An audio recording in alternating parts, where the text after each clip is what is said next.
దేవుడు సృష్టించిన ప్రతి జీవానికి తనే అన్నీ అయి ఉండాలి అనుకుని తన ప్రతినిధిగా అమ్మ అనే తోడును సృష్టించాడు. ఆ తోడు ద్వారానే ప్రతి జీవికి జన్మనిచ్చాడు.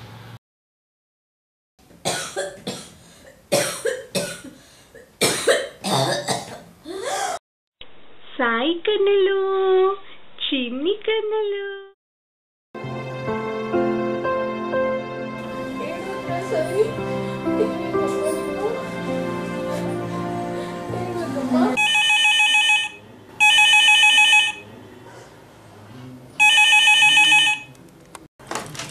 హలో, నేను మాట్లాడుతున్నాను.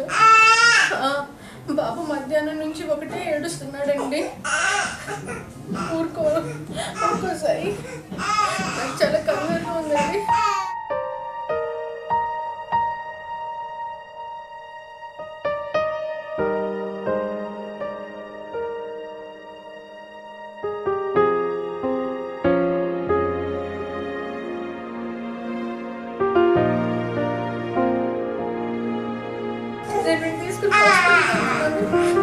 ఫోన్ చేసి హాస్పిటల్కి రమ్మని చెప్పాను. మీరేం కంగారు పడకండి.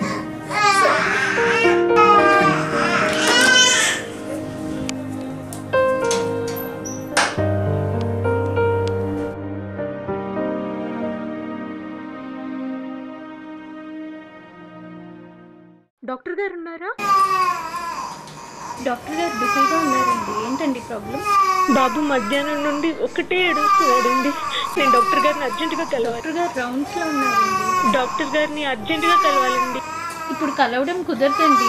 కూర్చోండి, పిలిపిస్తాను. లేదు, నేను ఇప్పుడే కలవాలి.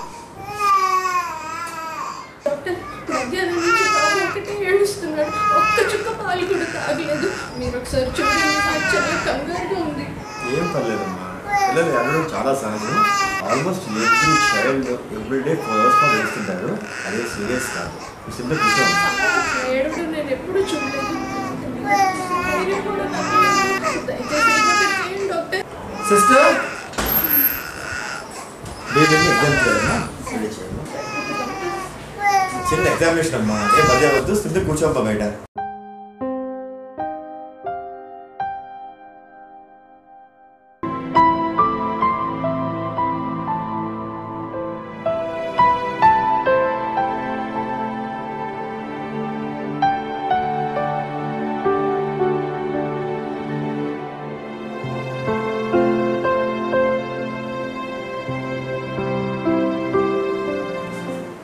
బ్రహ్మాండంగా ఉన్నాడమ్మా, నువ్వు అనవసరంగా కంగారు పడ్డావు. ఏం ప్రాబ్లం లేదు.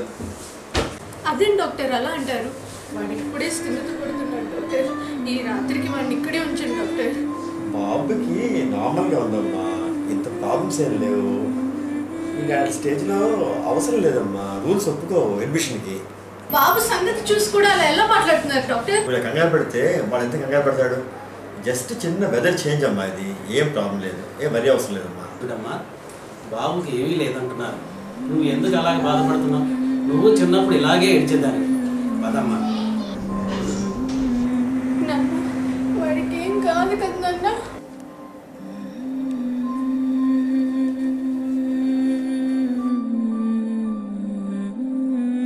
సువర్ణ, కొంచెం మంచినీళ్ళు తాగినా పడుకో అమ్మా. బాబుని నేను చూసుకుంటానుగా. ఇప్పుడే స్థిమిత పడుతుంది. వీడిని ఇలా వదిలి నేను పడుకోలేదు. మీరు వెళ్ళి పడుకోండి.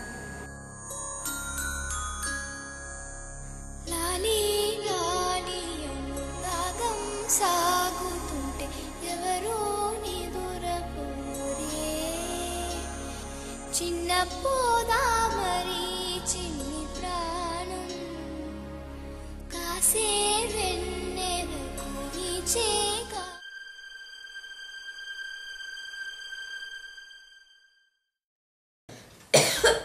సాయి,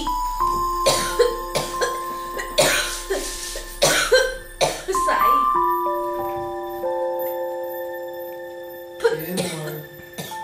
బాగా తప్పనిగా ఉందయ్యా.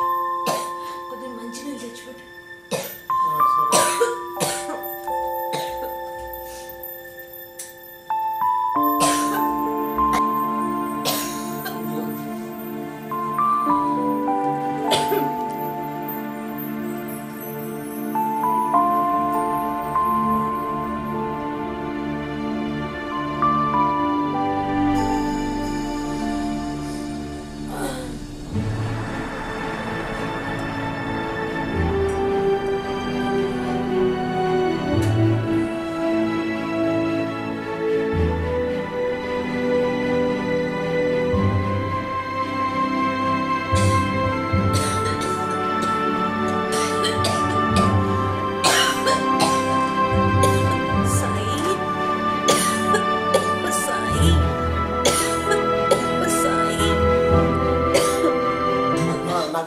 ఇంట్లో చాలా పని ఉందమ్మా. నువ్వు ఇలా పిలుస్తుంటే నేను ఎలా నిద్రపోను?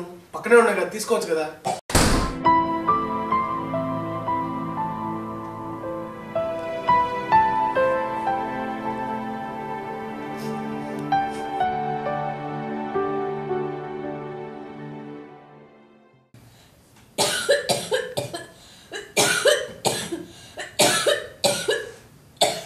లాలి లాలి రాగం సాగుతుంటే ఎవరో నిదురపోరే చిన్న పోదా చేదామని మనం తన కడుపులో పడినప్పుడు ఆనందంతో పరవశిస్తుంది.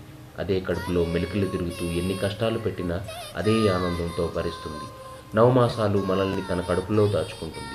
మనం బాధపడితే తన కంటిలో నీరు కారుతుంది. మనం ఆనందంగా ఉంటే తన పెదవిపై చిరునవ్వు నిలుస్తుంది. అటువంటి గొప్ప మాతృమూర్తికి మనం ఏమి చేయగలుగుతున్నాం అని ఒక్కసారి ఆలోచింపచేయాలని నా ఈ చిన్ని ప్రయత్నం.